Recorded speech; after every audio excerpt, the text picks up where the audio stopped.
వానాకాలం సీజన్ నుంచి కొత్తగా రైతు భరోసా పెట్టుబడి సాయం పొందడానికి తెలంగాణ ప్రభుత్వం రైతులకు కీలక అవకాశం కల్పించింది. కొత్తగా పట్టాదారు పాస్ పుస్తకాలు పొందిన రైతులు ఈ శనివారం నుంచి దరఖాస్తులు చేసుకోవచ్చని ప్రభుత్వం ఉత్తర్వులు జారీ చేసింది.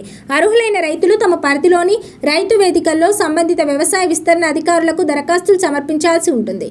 ఈ నెల 30న ప్రభుత్వం వానాకాలం సీజన్ భరోసా నిధులను విడుదల చేయనుండడంతో ఈలోపు కొత్త రైతులకు కూడా అవకాశం కల్పించేందుకు ఈ ప్రక్రియను వేగవంతం చేసింది.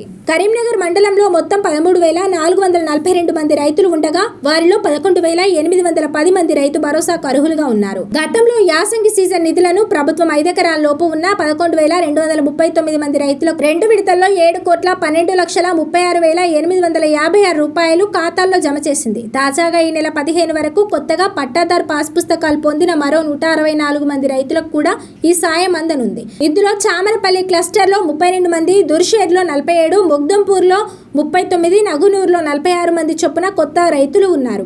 కొత్తగా దరఖాస్తు చేసుకునే రైతులు వచ్చే నెల 5వ తేదీ వరకు ఆయా రైతు వేదికల్లో ఏఈఓలకు దరఖాస్తులు సమర్పించవచ్చు.